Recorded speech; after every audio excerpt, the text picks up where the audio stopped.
الحمدللہ وکفا وسلام علی عبادہ الذین اصطفیٰ اما بعد فاعوذ باللہ من الشیطان الرجیم بسم اللہ الرحمن الرحیم فمن یطیع اللہ ورسولہ فقد فاز فوزا عظیما سبحان ربک رب العزۃ عما یصفون وسلام علی المرسلین والحمد للہ رب العالمین اللہم صل علی سیدنا محمد وعلى آل سیدنا محمد وبارک وسلم اللہم صل علی سیدنا محمد وعلى آل سیدنا محمد وبارک وسلم اللہم صل علی سیدنا محمد وعلى آل سیدنا محمد وبارک وسلم رب یسر ولا تعسر وتمم بالخیر وبک نستعین رب زدنی علما یا فتاح یا فتاح یا فتاح۔ الحمدللہ ہم نے 2 ہفتے پہلے ایک نیت کی تھی کہ انشاءاللہ نبی پاک صلی اللہ علیہ وسلم کی جتنی بھی سنت مبارکہ ہیں ان کو سمجھنے کی اور پھر اس نیت سے سمجھنے کی کوشش کریں گے کہ پھر ہم ہر ایک سنت پہ عمل کریں۔ پچھلے 2 سیشنز میں ہم نے نبی پاک صلی اللہ علیہ وسلم کی سنت مبارکہ کو اپنی زندگی میں لے کے آنا، چاہے وہ ظاہری سنتیں ہوں، چاہے وہ باطنی سنتیں ہوں، چاہے ان کا تعلق ہمارے اخلاق سے ہو یا ہمارے وجود سے ہو یا ہمارے معاملات سے ہو یا ہمارے لین دین سے ہو، جس بھی زندگی کے شعبے سے ان کا تعلق ہو، ان سب چیزوں میں اپنی زندگی کے ہر عمل میں، ہر کام میں نبی پاک صلی اللہ علیہ وسلم کو کیے ہوئے طریقے کو ترجیح دینے کا ہم نے فائدہ دیکھا، اس کی اہمیت دیکھی۔ اس آپ صلی اللہ علیہ وسلم کی سنت مبارکہ کو اپنی زندگیوں میں لے کے آنے کا اوپر جو صحابہ کرام رضی اللہ تعالیٰ اجمعین اور ہمارے اکابرین کا اصرار تھا، اس کو دیکھا۔ ہم نے اس بات کے اوپر بھی غور کیا کہ اس سنت کو اپنی زندگی میں لے کے آنے کی وجہ سے کس طرح لوگوں نے اپنے وجود کے اندر اللہ کی محبت کو پایا، اور اس کی سمپل وجہ یہی تھی کہ اللہ سبحانہ تعالیٰ نے ایک اصول بیان فرما دیا تھا کہ ان کنتم تحبون اللہ فاتبعونی یحببکم اللہ، کہ اگر تو تم چاہتے ہو کہ اللہ تم سے محبت کرے تو میری اتباع کرو، اللہ تم سے محبت کریں گے۔ اور ہم یہ بات بھی جانتے ہیں کہ اللہ سبحانہ تعالیٰ نے ایک اور اصول بھی قرآن میں بتایا ہے کہ پہلے اللہ محبت کرتے ہیں اور پھر بندے کے دل میں اللہ کی محبت بڑھنا شروع ہوتی ہے۔ یحبہم و یحبونہ، کہ اللہ سبحانہ تعالیٰ پہلے محبت فرماتے ہیں، پھر بندے کے دل میں اللہ کی محبت آنا شروع ہوتی ہے۔ اب جب اللہ پہلے محبت فرماتے ہیں اور پھر بندے کے دل میں اللہ کی بے انتہا محبت آتی ہے، تو جو اصول اللہ سبحانہ تعالیٰ نے سکھایا کہ اگر اس طرح کرو گے تو اللہ تم سے محبت کریں گے، ہمیں وہ اصول اپنانا چاہیے تاکہ ہم وہ کرنا شروع کریں اور اللہ کی محبت ہماری طرف متوجہ ہو، اللہ ہم سے محبت کرنا شروع کریں، اور اللہ ہم سے محبت کرنا شروع کریں گے تو امید ہے کہ پھر ہمیں انشاءاللہ ہمارے دل میں بھی اللہ کی محبت بڑھے گی اور ہمارے لیے شریعت پہ چلنا، شریعت کے احکامات کو پہ عمل کرنا ہمارے لیے آسان ہو جائے گا۔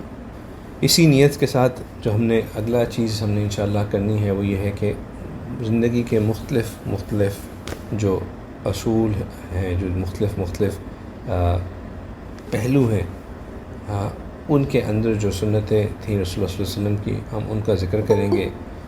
ان کو دیکھیں گے کہ ان سنتوں پہ ہم کس طرح چل سکتے ہیں، اس پہ کس طرح عمل کر سکتے ہیں اور ان پہ کس طرح ان کو اپنی زندگی کے اندر لے کے آ سکتے ہیں۔ ایک بات ذہن میں رکھیے کہ کچھ سنتیں مبارکہ خاص طور پہ عبادات میں ایسی تھیں جن پہ آپ صلی اللہ علیہ وسلم کا دوام تھا، اور کیونکہ وہ عبادت کا حصہ ہیں اور آپ صلی اللہ علیہ وسلم کا ان کے اوپر دوام تھا، یعنی کہ آپ صلی اللہ علیہ وسلم ان کو کنٹینیوسلی پرپیچولی ہر وقت ان کا خاص اہتمام کر کے ان کو کرتے تھے، اس لیے عبادات میں ان سنتوں پہ ہمیں بھی اتنے ہی پرٹیکولر ہو کے جس طرح آپ صلی اللہ علیہ وسلم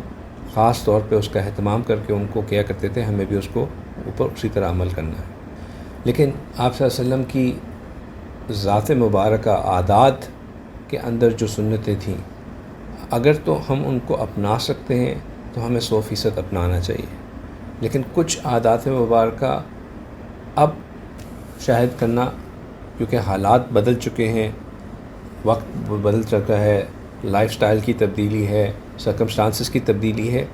تو ان کو 100% اسی طرح کرنا شاید اب ممکن بھی نہ ہو اور ہر وقت کرنا بھی ممکن نہ ہو۔ ایسے موقعوں پر ہمیں کم از کم، کیونکہ سنت تو سنت ہے اور اس کی برکت، اس کی فضیلت، اس کی خاصیت، اس کی اہمیت ابھی بھی اتنی ہی قائم ہے۔ اگر چیزیں بدل گئیں تو اس کا مطلب یہ نہیں کہ سنت مبارکہ میں کوئی خلل پیدا ہو گیا۔ تو ہماری نیت یہ ہونی چاہیے کہ کیونکہ آپ صلی اللہ علیہ وسلم نے یہ کام اس طرح کیا تو کم از کم ہم ایک دفعہ ضرور اس کو سنت مبارکہ کی برکت حاصل کرنے کے لیے ہم بھی اس کو اس طرح کر لیں۔ تو انشاءاللہ آج بھی جس طرح ہماری فقہ کی کتابوں کا اصول ہوتا ہے کہ وہ طہارت کے چیپٹر سے شروع ہوتی ہیں اور پھر آگے چل کے عبادات کو کور کرتے کرتے کرتے پھر معاملات، معاشرت ان کے باقی چیزوں کے اندر آتی ہیں، تو ہم بھی سنت مبارکہ کو اسی حساب سے پڑھیں گے کہ سب سے پہلے ہم طہارت کے متعلق جو سنتیں ہیں ان کا ذکر کریں گے، اور انشاءاللہ پھر آگے چلتے ہوئے جو باقی مزید سنتیں ہیں انشاءاللہ ان کو ایک ایک کر کے دیکھنا شروع کریں گے۔ تو طہارت کی سنتیں انشاءاللہ دیکھنا شروع کرتے ہیں۔ اللہم صلی علی سیدنا محمد وعلی آل سیدنا محمد وبارک وسلم۔ بیت الخلاء میں طہارت میں ظاہری بات ہے، طہارت کا تعلق جو ہے وہ ہمارے واش روم جانے، واش روم کو استعمال کرنے، واش روم میں کس طرح بندے کو ہونا چاہیے، داخل کیسے ہونا چاہیے، اپنے آپ کو صاف کیسے کرنا چاہیے، واش روم کرتے ہوئے جو ٹوائلٹ کرتے ہوئے ٹوائلٹ کے استعمال میں کن چیزوں کا خیال رکھنا چاہیے، کیا دعا پڑھنی چاہیے، کس دعا پڑھ کو داخل ہونا چاہیے، کس دعا کو پڑھ کے نکلنا چاہیے، کس طرح داخل ہونا چاہیے، کس طرح نکلنا چاہیے، دوران حاجت پورا کرتے ہوئے ہمارے کیا کن کن چیزوں کا خیال رکھنا چاہیے، ان چیزوں کا ہم انشاءاللہ آج مطالعہ کریں گے۔ ایک اور چیز جو جیسے میں نے پہلے کہا کہ نبی پاک صلی اللہ علیہ وسلم کی کیونکہ صفائی کا بہت خاص اہتمام فرماتے تھے آپ صلی اللہ علیہ وسلم، اور صفائی ہمارے دین کا ایک بہت اہم حصہ بھی ہے، اس لیے بیت الخلاء کے ساتھ جو چیز بالکل ہینڈ ان ہینڈ جاتی ہے وہ ہے استنجا، یعنی کہ اپنے آپ کو صاف کرنا۔ اور استنجا کی جو سنت ہے وہ ہے یا تو پانی استعمال کرنا یا جو ہے وہ ڈھیلے استعمال کرنا یا پتھر استعمال کرنا۔ لیکن جیسا کہ میں نے ابھی کچھ دیر پہلے بتایا کہ ڈھیلے استعمال کرنا یا پتھر استعمال کرنا، اگر ہم آج کل کے زمانے میں واش رومز کے اندر فلش سسٹم کے اندر ڈھیلے استعمال کریں گے یا پتھر استعمال کریں گے تو ہم صفائی کرنے کے بجائے مزید گند پیدا کریں گے۔ کیونکہ 4-5 دفعہ، ہر دفعہ 3 ڈھیلے استعمال کر کے، ہر دفعہ 3 پتھر استعمال کر کے 3، 5، 7 جتنی بھی ضرورت ہو استعمال کرنے کے بعد وہ فلش جو ہے ہم اس کو بلاک کر چکے ہوں گے۔ تو اب ہم جب دوبارہ جا کے اس کو استعمال کریں گے تو وہ اس نے فلش نہیں ہونا، اس نے بلکہ باہر ہی آ جانا ہے سارا، تو وہ جگہ اس نے خراب کرنی ہے۔ تو لیکن وہی بات کہ اس کا یہ مطلب نہیں ہے کہ سنت مبارکہ جو ہے وہ ویلڈ نہیں رہی۔ اگر اب بھی ہمیں کبھی باہر کسی کھلی جگہ میں استعمال کرنے کوئی حاجت پوری کرنے کی ضرورت آئے تو ہم اب بھی کوشش کریں کہ ہم ڈھیلے یا پتھر استعمال کر کے صفائی کریں، تاکہ کم از کم جو یہ سنت مبارکہ پہ ایک دفعہ عمل کرنے کی، جس طرح کی سنت ہے اس طرح عمل کرنے کی توفیق مل جائے۔ اور ورنہ جو علماء نے یہ لکھا ہے کہ اب کیونکہ ٹوائلٹ پیپر جو ہے وہ فلش کے اندر ایزیلی، وہ والا ٹوائلٹ پیپر جو کہ فلش کے اندر ایزیلی ڈیزالو ہو جاتا ہے، وہ استعمال کرنے کا ٹرینڈ ہے، تو ہمیں اس کو پانی اور اس کو کمبائن استعمال کرنے کی کوشش کرنی چاہیے۔ ہماری کوشش یہ ہونی چاہیے کہ ہم دونوں کو، ان دونوں ٹیشو پیپر کو استعمال کریں، اور جس طرح آپ صلی اللہ علیہ وسلم کرتے تھے، جس کی تفصیل ابھی ہم دیکھیں گے، اس کو استعمال کر کے کریں۔ یہ وہ ایک پرفیکٹ ایگزامپل آگے جو بات میں تھوڑی دیر پہلے کر رہا تھا کہ سنت مبارکہ کو تھوڑا سا، سنت ویسی ہی رہتی ہے لیکن اس کو تھوڑا سا اڈیپٹ کرنا پڑتا ہے اپنے حالات اور ہمارے جو ضروریات ہیں اس کے مطابق، اور پھر اس کو اسی طرح استعمال کرنے کی ضرورت ہے۔ اچھا، ابھی بولا تھا مجھے، یعنی کہ باہر کبھی ضرورت پڑے تو آپ پتہ استعمال کر سکتے ہیں ساتھ اپنے کو چیز کو. جی جی میں آتا ہوں اس کے اوپر تفصیل میں آتا ہوں کیا مطلب. جی اچھا شروع کرتے ہیں کہ باتھ روم میں جاتے وقت کیا چیز کا خیال رکھنا چاہیے. تو ایک بات جو سنت مبارکہ کا حصہ تھی کہ آپ صلی اللہ علیہ وسلم کبھی بھی جب بیت الخلاء کے نیت سے کسی جگہ پہ تشریف لے کے گئے، بیت الخلاء جس جگہ کو بیت الخلاء ڈکلیئر کیا ہوا تھا. ایک اور چیز جو ذہن میں رکھنے والی ہے کہ وہاں پہ کوئی اس زمانے میں کوئی ڈیزگنیٹڈ باتھ رومز نہیں ہوتے تھے، کوئی کمرہ اٹیچڈ ان سویٹ ٹوائلٹس نہیں ہوتے تھے کہ جی کمرے کے ساتھ ہی جو ہے وہ ٹوائلٹ ہے وہاں چلے جائیں گے، یا گھر میں کوئی ایک ٹوائلٹ ہے وہاں چلے جائیں گے. اس زمانے میں جب حاجت پوری کرنی ہوتی تھی تو باہر جا کے کھلے اس میں یہ کیا اپنی حاجت کو پورا کیا جاتا تھا. لیکن تو پھر یہ جو ہم کہتے ہیں کہ دائیں پاؤں رکھ کے داخل ہونا، بایاں پاؤں سے باہر نکلنا، یہ ساری چیزیں تو یہ پھر کس طرح پوری ہوتی ہیں؟ مطلب وہ تو کھلا میدان ہے، اب آپ کہیں پہ بھی ہو تو اب کس طرح اس کو پورا کریں گے؟ یہ بھی ایک سوچنے والی چیز ہے کہ کس طرح اس سنت کو پورا کیا جائے. کیا پھر اس کا جو ہے وہ یہ ہے کہ آپ اپنے ذہن میں ایک ڈیزگنیٹڈ ایریا رکھیں کہ یعنی کہ جیسے آپ نے کر دیا کہ یہ ایریا ہے، اس جگہ کو یہ میری وہاں پہ حاجت پوری کرنے کی جگہ ہے. اب وہاں پہ جب جاتے ہوئے جو اس کا داخل ہونے کا طریقہ ہے، نکلنے کا طریقہ ہے، جو دعائیں مسنون اس سے ریلیٹڈ ہیں اس طرح. لیکن کیونکہ ہمارے ہاں تو ٹوائلٹ موجود ہے تو اس لیے ہمارے جو ٹوائلٹ کو ہم ڈکلیئر کر سکتے ہیں کہ جی کچھ گھروں میں ماشاءاللہ ٹوائلٹ کافی لمبے بڑے بھی ہوتے ہیں، پورے ایک کمرے کے جتنا بھی ٹوائلٹ ہوتے ہیں. کچھ لوگوں نے اپنے گھروں میں بہت بڑے بڑے ٹوائلٹ بنائے ہوتے ہیں، کارپٹ بھی بچھی ہوتی ہے ٹوائلٹ میں. اگر اتنا آپ کا اسپیس ہے تو جو آپ کا ایریا جہاں پہ آپ کا فلش سسٹم ہے، آپ اس ایریا کے ڈیزگنیٹ کر دیں کہ یہ وہ جگہ ہے جہاں پہ جو بیت الخلاء کی مخصوص سنتیں ہیں ان کو میں وہاں پہ پورا کروں. تو یہ ذہن میں بات ہونی چاہیے کہ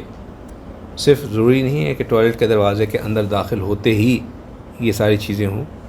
جس ایریا کو آپ نے اپنی حاجت کو پورا کرنے کے لیے ڈیزگنیٹ کیا ہوا ہے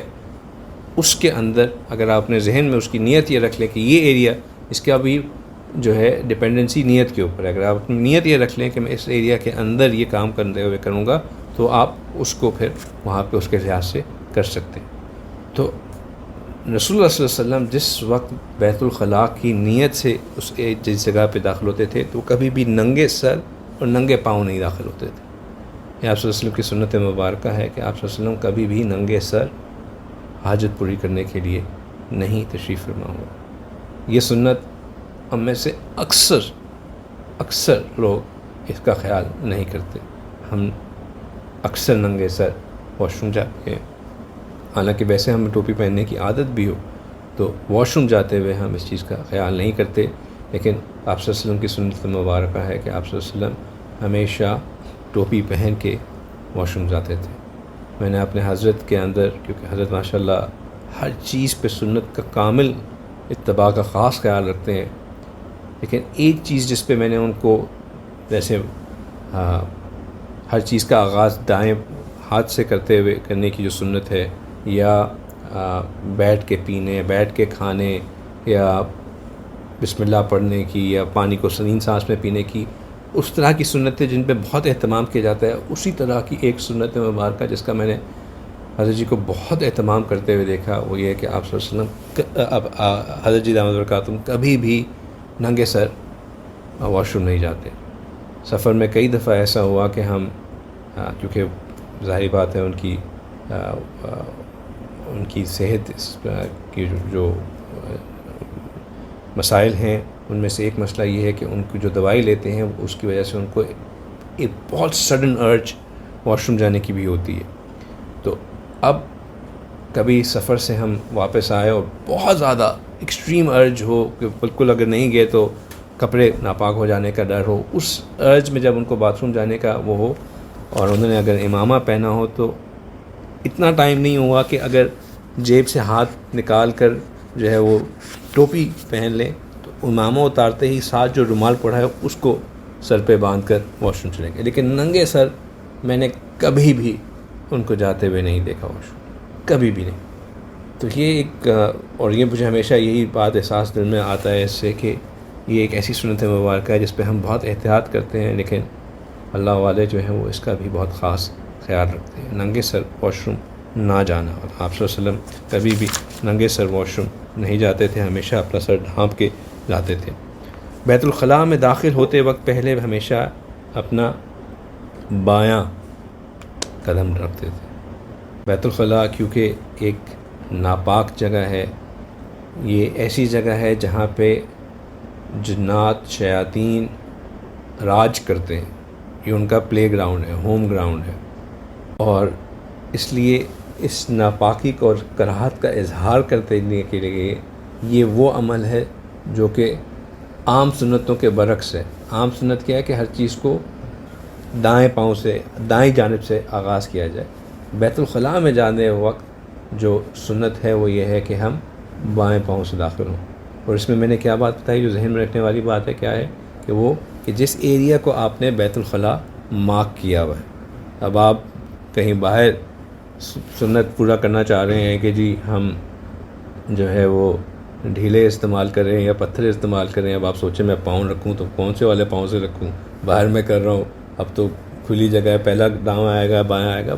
وہ دائیں بائیں کی کنفیوژن دور ہو جاتی ہے جب آپ ذہن میں یہ رکھ لیں کہ جس ایریا کو آپ نے مارک کیا ہوا ہے کہ یہاں پہ میں نے اپنی حاجت پوری کرنی ہے، اور آسانی ہمارے آسانی کے لیے جو ہمارا فلش سسٹم ہے، اور ہمارے فلش سسٹم اب ایک اور اسی طرح سوال پیدا ہوتا ہے کہ جی واش روم میں وضو کرتے ہوئے میں دعائیں پڑھوں کہ نہ پڑھوں۔ بھائی واش روم میں اگر تو آپ کا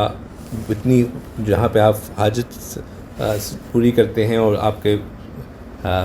اس کے واش بیسن کے درمیان بالکل جگہ ہے ہی نہیں، پھر تو نہ کریں، لیکن اگر مناسب جگہ ہے، اتنی ہے کہ آپ ایک قدم رکھ کے الگ ہو سکتے ہیں، پورا آپ کو وہ مل سکتا ہے، تو پھر آپ کے لیے اپنے جو بیت الخلاء والا ایریا ہے آپ اس کو اتنا ہی کریں جہاں پہ آپ کا فلش سسٹم لگا ہوا ہے، باقی جو ہے آپ اس کو اس دائرے میں مت لے کے، تو پھر آپ کی یہ پریشانی بھی ختم۔ تو بیت الخلاء میں داخل ہوتے وقت پہلے بایاں پاؤں۔ ایک اور حضرت صاحب ہیں، انہوں نے مجھ سے سوال کیا کہ جی جوتا پہننے کی سنت ہے کہ ہم پہلے دایاں پاؤں پہنیں، واش روم میں جانے کی سنت ہے کہ پہلے ہم بائیں پاؤں سے جائیں، لیکن اور واش روم میں جاتے ہوئے جوتا بھی پہننا ہے، تو اب ہم پہلے بایاں پاؤں پہن لیں تو وہ والی سنت خراب ہو جائے، اور ہم اگر دایاں پاؤں ڈال لیں تو یہ والی سنت خراب ہو جائے، تو پھر کیا کیا جائے؟ تو اس کا بھی حل یہی ہے، اس کے دو حل ہیں۔ اگر تو چھوٹا واش روم ہے تو بائیں پاؤں سے داخل ہوں اور پاؤں چپل کے اوپر رکھ لیں، پھر دایاں پاؤں داخل کر کے چپل پہنتے ہوئے دائیں سے پہن لیں، ورنہ دوسرا حل یہ ہے کہ اگر آپ نے ایریا کھلا باتھ روم ہے، باہر دوسرا ایریا مارکڈ ہے، تو آپ دائیں سے داخل ہو کے پھر آرام سے بائیں سے چپل پہن لیں اور پھر اس کے آگے اس کو استعمال کر لیں۔ ہمارے مشائخ اگر اپنے نفس کو اس بات کی عادت ڈالنے کے لیے کہ یہ بائیں پاؤں سے ہی داخل ہونا ضروری ہے اور دائیں کو جو ہے وہ نہیں کرنا چاہیے، اگر کبھی بھول کے دائیں سے داخل ہو بھی جاتے تو کئی بار پھر دوبارہ اس چیز کی مشق کرتے کہ باہر اندر، تاکہ نفس کو ذرا چوٹ پہنچے اور اس کو یاد ہو کہ نہیں باتھ روم میں جاتے ہوئے ہمیشہ دایاں پاؤں ہی استعمال کرتا ہے۔ تو یہ بھی ایک اس طرح کی سنتوں میں سے ہے جس کے اوپر بہت دوام سے عمل کرنے کی ضرورت ہے۔ پھر داخل ہوتے وقت پڑھنے کی جو دعا ہے وہ ہے اللہم انی اعوذ بک من الخبث والخبائث۔ اب یہ دعا جو ہے یہ جیسا کہ میں نے کہا کہ اس کا مطلب یہ ہے اللہ کے نام لے کر میں داخل ہوتا ہوں، اللہ کی پناہ چاہتا ہوں خبیث شیاطین مردوں سے اور خبیث شیاطین عورتوں سے۔ تو یہ جو گندگی کا جگہ ہوتی ہے یہ شیاطین کے لیے ان کا پلے گراؤنڈ ہوتا ہے، وہ یہاں پہ جو ہے سب سے زیادہ ایکٹیو وہ اس ایریا پہ ہوتے ہیں۔ ایک اور چیز جو مجھے سمجھ میں آئی جو کہ ہمارے لیول کے لیے تو نہیں ہے لیکن بزرگوں پہ واقعی اس کا بہت احتیاط رکھتے ہیں، کیونکہ ان کے اوپر جو ہے وہ اس طرح کی چیزوں کا اٹیک بھی زیادہ ہوتا ہے، یا جس کے اوپر جادو کر کسی نے کیا ہو تو اس کے اوپر بھی اثر انہی جگہوں سے زیادہ ہوتا ہے۔ وہ یہ کہ میں نے ایک اور ہمارے حضرت جی کے خلیفہ مجاز ہیں، بہت مفتی صاحب ماشاءاللہ بہت ہی صاحب تقویٰ، ان کے بارے میں خبر آئی کہ جی وہ بہت بیمار ہے اور اللہ سبحانہ تعالیٰ نے ان کو بہت زیادہ جو ہے وہ ابھی اس وقت بیماری تکلیف سے گزر رہے ہیں، اور جب علاج روحانی علاج کے اس کی طرف دیکھا گیا تو پتہ چلا کہ کہیں سے واقعی جادو کا اثر ہے، اور وہ اثر جو پکڑا وہ اس لیے پکڑا گیا کہ واش روم جو ہے ننگے سر گئے۔ تو کہنے کا مقصد یہ ہے کہ ہمارے لیول پہ تو شاید یہ باتیں بڑی عجیب سی لگیں اور سمجھ میں بھی نہ آئیں، لیکن جو شیاطین اور جنات نے اپنا اثر دکھانا ہوتا ہے وہ دکھاتے اسی ایریا میں ہے، اس لیے ان کی اللہ سے ان کی پناہ مانگ کے، اور جو احتیاط کے زمرے میں رہتے ہوئے، جس طرح تھا نا کہ کرونا کے زمانے میں ہم یہ کہتے تھے کہ جی دعا بھی پڑھنی ہے اور ماسک بھی پہننا ہے، ٹھیک ہے نا، دونوں چیزیں کرنی ہے، احتیاط بھی کرنی ہے، اسباب بھی لینے ہیں، دعا بھی پڑھنی ہے، اللہ سے بھی مانگنا ہے، اسی طرح دعا بھی پڑھنی ہے، اور اگر سنت مبارکہ ٹوپی پہن کے جانا ہے یا سر ڈھانپ کے جانا ہے تو اس کو بھی اپنانا ہے، تاکہ اس طرح کے مضر اثرات سے بھی ہم بچے رہیں۔ ٹھیک، جب جسم کو ننگا کرنے کا وقت آئے تو اس وقت بسم اللہ پڑھ لینا، اس وقت بسم اللہ پڑھ لینا اس نیت سے کہ جب انسان بسم اللہ پڑھ لیتا ہے تو وہ چیزیں جو ہمیں نظر نہیں آ رہی ہوتی، ہمارے ارد گرد ہوتی ہیں، ہمیں نظر نہیں آ رہی ہوتی، ان کی اور ہمارے درمیان بسم اللہ کی برکت سے ایک حجاب پیدا ہو جاتا ہے۔ ایک اور سنت مبارکہ، ہمارے ایک بھائی ہیں وہ پھر مجھ سے پریشان ہوں گے یہ بات سن کے کہ اس پہ کیسے عمل کریں، لیکن یہ وہی والی بات ہے کہ یہ اس کو جاننا اچھا ہے، اگر اس پہ عمل نہ بھی ہو سکے تو پریشان نہیں ہونا۔ وہ یہ ہے کہ کپڑے اتارتے وقت جتنا نیچے ہونا اتنا بہتر، مطلب ایز کلوز ٹو گراؤنڈ کپڑے اتارے جائیں اتنا بہتر۔ پھر بیت الخلاء جانے سے پہلے اگر کوئی انگوٹھی پہنی ہوئی ہے یا کوئی تعویذ پہنا ہوا ہے تو اس کو اتار لینا، تاکہ قرآن پاک کی آیت مبارکہ یا رسول اللہ صلی اللہ علیہ وسلم کا نام جو ہے وہ اس جگہ پہ مچ جائے۔ پھر جب رفع حاجت کرتے وقت کوشش کرنی چاہیے کہ ہم قبلہ منہ نہ ہوں، نہ ہم نہ اس کی طرف پیٹھ کریں، نہ اس کی طرف چہرہ کریں۔ اب بعض اوقات اور یہی وجہ ہے کہ اپنا گھر کبھی کبھی خود اللہ تعالیٰ بنانے کی توفیق عطا کریں تو اس میں یہ بات کا خاص خیال رکھنا چاہیے کہ جب ہم واش روم کا ڈیزائن کریں تو وہ پیٹھ اور چہرہ جو ہے وہ واش روم کی طرف نہ، قبلہ کی طرف نہ ہو۔ لیکن اگر اب کسی جگہ پہ ہے ایسا تو پھر کیا کریں؟ تو پھر یہ کریں کہ اب یہ نہ کریں کہ جی میں نے واش روم ہی نہیں استعمال کرنا، اپنے آپ کو اذیت میں نہ ڈال دیں۔ اس پہ یہ خیال رکھیں کہ کوشش کریں کہ تھوڑا سا ڈائگنل ہو کے بیٹھیں، 100% فیسنگ نہ ہو، ڈائگنل۔ اور اگر وہ بھی ممکنات میں شامل نہیں ہے تو دل میں کراہت ضرور رکھیں، اس بات پہ خوش نہ ہو جائیں کہ بس ٹھیک ہے کوئی مسئلہ نہیں ہے، اس طرح ہے تو ایسا ہی ہے، ٹھیک ہے۔ تو یہ ایک اور چیز کا خیال رکھنا ضروری۔ باتھ روم میں بات کرنا، رفع حاجت کرتے ہوئے، باتھ روم میں نہیں، رفع حاجت کرتے ہوئے جو ہے وہ بلا ضرورت شدید کلام کرنا یا پھر اللہ سبحانہ تعالیٰ کا ذکر کرنا، یہ دونوں نہایت ہی حرام کرنا تو بہت زیادہ ہے، لیکن بہت ہی نہایت ہی مکروہ ان کو سمجھا جائے گا۔ اچھا، اب ایک چیز جو بڑی کامن ہوتی جا رہی ہے وہ یہ ہے کہ ہم واش روم جاتے ہیں تو ساتھ ہمارا بیسٹ فرینڈ بھی ہمارے ساتھ جاتا ہے۔ کون؟ موبائل، ٹھیک ہے نا۔ تو اگر آپ واش روم میں بیٹھے ہوئے واٹس ایپ کے میسیجز کے جواب دے رہے ہیں تو یہ بھی جو ہے وہ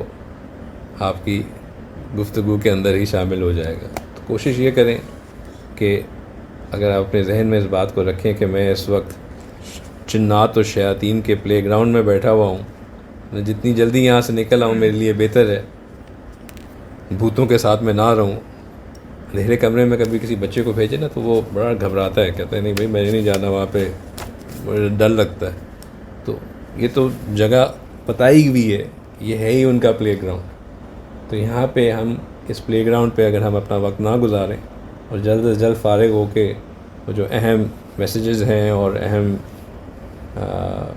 سوشل میڈیا اپڈیٹس ہیں اور اہم نیوز ہے اور اہم جو کہ اگر ہم نے اس پرٹیکولر وقت میں نہ سنی اور نہ دیکھی تو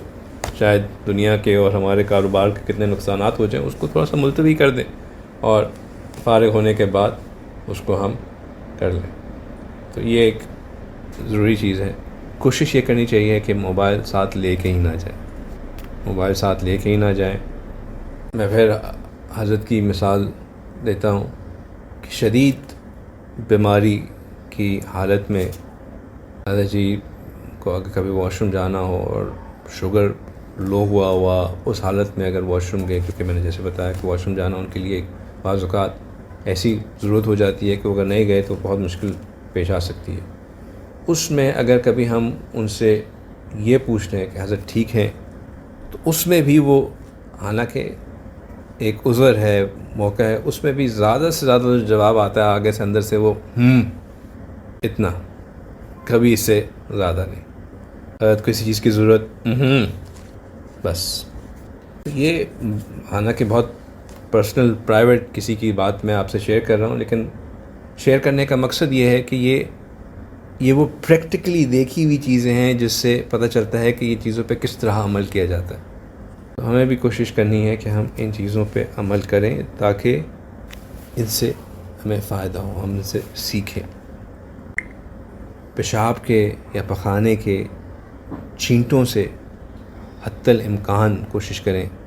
کہ بچیں، کیونکہ قبر کے عذاب کی اکثر وجہ انہی کی قطرے اور انہی کے چھینٹے بنتے ہیں.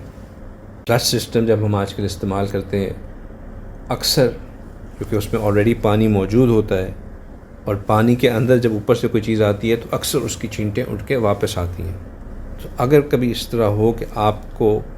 جب ہم ٹوائلٹ بول کے اندر اپنے آپ کو فارغ کرتے ہیں تو اس کی پیشاب کرتے ہوئے اس کی چھینٹیں واپس اٹھ کے اوپر آتی ہیں، تو اس کی کوشش ہمیشہ یہ ہونی چاہیے ہے کہ اس ایریا کو اچھی طرح ہم اپنی ٹانگوں کے ایریا کو بھی صاف کر لیا کریں ٹیشو سے، پانی سے، اگر مسلم شاور ایزلی اویلیبل ہے اس سے، تاکہ یہ چیز نہ رہے کہ کوئی چھینٹیں اڑ کے آئیں اور ہمارے اوپر لگیں. اسی طرح اخلاق اچھے یہ ہیں کہ جب ہم فارغ ہو کے اٹھیں تو جو پیچھے جو ٹوائلٹ سیٹ ہے اس کو ہم ٹیشو پیپر سے اچھی طرح خاص طور پہ فلش کرنے کے بعد، اکثر یہ ہوتا ہے کہ فلش کیا تو فلش کرتے ہوئے پانی باہر آتا ہے. اگر اب ہم اس کو اسی طرح چھوڑ کے چلے جائیں گے تو اس کے بعد جو استعمال کرنے والا انسان ہے عین ممکن ہے کہ وہ آئے تو وہ ناپاک ہو جائے. اب اس کے ناپاکی کا گناہ ہم اپنے سر پہ لے لیں. اچھے اخلاق یہ ہیں، یہ اچھے اخلاق ہیں، کوئی اس پہ وہ نہیں ہے کہ لازم فرض نہیں ہے، اور ہم سب کو اچھے اخلاق اپنانے چاہیے. وہ یہ ہے کہ ہم اس کے بعد ٹوائلٹ سیٹ کو وائپ کر دیں تاکہ وہ خشک ہو جائے اور وہ اگلے کسی کے استعمال کے لیے قابل ہو جائے. اچھا، اس دوران اگر عضو خاص کو، یعنی کہ جن جگہوں سے ہم فارغ ہوتے ہیں، اپنے جسم کی جن جگہوں سے ہم فارغ ہوتے ہیں، ان کو چھونا ہو کی ضرورت پڑے تو ان کو صرف جو ہے اپنے لیفٹ ہینڈ سے چھوئیں، رائٹ ہینڈ سے کوشش کریں کہ ان کو نہ چھوئیں. آپ صلی اللہ علیہ وسلم کی جتنی بھی سنت مبارکہ کا ذکر آتا ہے اس معاملے میں، وہ ہمیشہ یہی ہے کہ آپ ہمیشہ اپنے بائیں ہاتھ استعمال کرتے تھے، دائیں ہاتھ سے کبھی بھی ان جگہوں کو نہیں چھوتے تھے. اگر کبھی باہر کسی کھلی جگہ پہ حاجت پوری کرنے کی ضرورت پیش آ جائے تو ایسی جگہ چوز کریں جو کہ سافٹ ہو، جو کہ جیسے کہ مٹی ہو، جو کہ ابزارب کرے لیکوڈ کو ایز اپوز ٹو کہ اس کو باؤنس بیک کرے. سیمنٹڈ ایریا کے اوپر کرنے سے اوائڈ کرنا چاہیے کیونکہ وہ اس کے قطرے واپس اٹھ کے آئیں گے. اسی طرح کبھی بھی ہمیشہ ہر پوری کوشش یہ ہونی چاہیے کہ ہم کبھی کھڑے ہو کر پیشاب نہ کریں، ہمیشہ بیٹھ کر پیشاب کریں. کھڑے ہو کر پیشاب کرنے سے 99.999% چانسز ہیں کہ وہ قطرے اٹھ کے آپ کے اوپر آئیں گے اور آپ کا کپڑے یا آپ کی جسم کا کوئی حصہ ضرور ناپاک ہوگا. ٹھیک ہے. اچھا، پھر استنجا کی کیا سنتیں ہیں؟ استنجا سے مراد کیا ہوتی ہے کہ اپنے آپ کو صاف کرنا. اگر آپ نے پیشاب کی ہے یا پخانہ کی ہے تو اس گندگی سے اپنے آپ کو صاف کرنا. اس میں بھی ایک چیز ذہن میں رکھیں کہ نبی پاک صلی اللہ علیہ وسلم کے زمانے میں، صحابہ اکرام رضی اللہ تعالیٰ اجمعین کے زمانے میں جو غذا تھی وہ مختلف تھی. وہ لوگ کم کھاتے تھے، زیادہ تر جو ان کی لیکوڈی ڈائٹ نہیں تھی، سالڈ ڈائٹ تھی. اس لیے ان کے جسم سے جو نکلتا تھا وہ بھی مختلف ہوتا تھا. ہمارے جسم سے جو چیز نکلتی ہے وہ بہت لیکوڈی ہوتی ہے، اور اس سے مطلب جو اگر ہم جو شمائل میں بھی جو باتیں آتی ہیں وہ اس طرح کی ہوتی تھی جیسے بکری کی میمنوں سے مترادف چیز ہوتی تھی. ہمارے ہاں مطلب ہم اس سے کمپیئر نہیں کر سکتے. تو اس لیے صرف اگر ہم یہی سمجھیں کہ ہم استنجا کرنے کے لیے پتھر یا ٹیلے استعمال کر لیں گے. جو تہا بات پوچھ رہے تھے وہ یہ ہے کہ اس میں جو چیز استعمال کی جا سکتی ہے وہ یہ ہے کہ مٹی کے ڈھیلے بنے ہوتے ہیں، جیسے کہ ڈرائیڈ سینڈ یا ڈرائیڈ سوئل جو ہے اس کے چھوٹے چھوٹے اگر بلاکس بنے ہوں اس کو مٹی کا ٹھیلا کہتے ہیں. پتھر ہو گیا. جو چیز نہیں استعمال کرنی چاہیے وہ ہے ہڈی کا استعمال قطعاً نہیں کرنا چاہیے، کیونکہ آپ صلی اللہ علیہ وسلم کی حدیث میں مبارکہ ہے کہ ہڈیاں جو ہیں یہ جنوں کی غذا ہوتی ہے، اس لیے ہڈیوں کو ہر ممکن کوشش کرنی چاہیے کہ نہ استعمال کیا جائے. اسے منع فرمایا آپ صلی اللہ علیہ وسلم نے. لیکن اگر آپ مٹی کی جی میں سمجھا وہ ٹیشو، میں سمجھا تھا وہ ٹیشو سے آپ کمپیئر کر رہے ہیں تو جی جی میں بالکل ٹیشو سے ہی کمپیئر کر رہا تھا. اور میں یہ کہہ رہا تھا کہ اب کیونکہ اگر آپ ان کو اپنے واش روم میں مٹی کے ٹیلے استعمال کریں گے تو جب استعمال کرنے کے بعد آپ اس مٹی کے ٹیلے کو اپنے فلش میں ڈالیں گے تو آپ کا فلش یقیناً بلاک ہو جائے گا. تو اس لیے آپ جو ہے اس کا آلٹرنیٹیو ٹیشو پیپر استعمال کرنا ہے. لیکن اب میں آپ کو بتا رہا ہوں کہ اس کی سنت کیا ہے. اس کی سنت یہ ہے کہ آپ صلی اللہ علیہ وسلم 3، 5 یا 7 طاق عدد کے اندر ان کو استعمال کرتے تھے. جو میں نے اپنے مشائخ سے سیکھا ہے وہ یہ ہے کہ اب بھی ہمیں یہ کرنا چاہیے کہ ہم پہلے ٹوائلٹ پیپر استعمال کریں. ٹوائلٹ پیپر سے اپنے آپ کو صاف کرنے کے بعد، کیونکہ اب ہماری ڈائٹس ایسی ہیں کہ شاید صرف ٹوائلٹ پیپر کا استعمال کافی نہیں ہے، تو اب اس کے بعد پھر پانی سے اپنے آپ کو جو ہے دھو بھی لینا چاہیے. مسلم شاعر ہے، مسلم شاعر سے، لوٹا ہے لوٹے سے، جب بھی آپ کے پاس سورس ہے، مینز ہے، اس کے ذریعے اپنے آپ کو دونوں کا استعمال کر لینا چاہیے. اس سے جو ہے سنت پہ بھی عمل ہو جاتا ہے اور صفائی کا بھی اہتمام پورا ہو جاتا ہے. لیکن جب آپ ٹوائلٹ پیپر یوز کر رہے ہوں تو کوشش یہی ہونی چاہیے کہ 3، 5 یا 7 طاق عدد کے اندر ہو. اسی طرح جب آپ اپنے آپ کو یورینیشن کے بعد خشک کر رہے ہوں تو کوشش یہ کرنی چاہیے کہ آپ اس بات کا خیال رکھیں کہ آخری قطرے تک جو ہے وہ چیز صاف ہو گئی ہے، اس کے بعد مزید کوئی قطرے نہیں نکل رہے ہیں. ٹھیک ہے. واش روم سے نکلتے وقت جو ہے وہ واش روم سے نکلتے وقت یا جس ایریا کو ہم نے بیت الخلاء ڈیزگنیٹ کیا ہوا ہے اس سے نکلتے وقت پہلے کون سا پاؤں؟ اب دایاں پاؤں، کیونکہ اب آپ گندی جگہ سے ایک اچھی جگہ کی طرف آ رہے ہیں تو پھر دایاں پاؤں. اور سنت مبارکہ یہ ہے کہ اس وقت غفرانک پڑھنا، غفرانک کہنا، یہ سنت مبارکہ ہے. داتے وقت اللہم انی کیا ہے اعوذ بک من الخبث والخبائث، اور نکلتے وقت غفرانک. ٹھیک ہے. ایک اور دعا جو کہ بہت اہم دعا ہے اس کو ہمیں سیکھنا چاہیے، وہ یہ ہے کہ حضرت انس رضی اللہ تعالیٰ عنہ سے یہ مروی ہے کہ آپ صلی اللہ علیہ وسلم جب قضائے حاجت سے فارغ ہو جاتے تو یہ دعا فرماتے کہ الحمدللہ الذی اذھب عن الاذى وعافانی. الحمدللہ الذی اذھب عن الاذى وعافانی، کہ پاک ہے وہ ذات جس نے مجھے ایذا دینے والی چیزوں سے، جس نے مجھے ایذا دینے والی چیزوں کو مجھ سے دور کیا اور مجھے آرام بخشا. یہ جو ہماری ایکسکریشنری سسٹم ہے ہماری باڈی کا، اگر خدا نخواستہ یہ کام کرنا چھوڑ دے تو ہماری سروائیول جو ہے وہ 2 دن سے زیادہ نہیں ہے، اف ایٹ آل. اگر ہمارے جسم سے ہوا خارج ہونا بند ہو جائے تو ہمارے اندر نائٹروجن کی اس قدر ہائی لیول ہو جاتا ہے کہ نائٹروجن کی وجہ سے ہم اپنے سینسز میں نہیں رہ سکتے،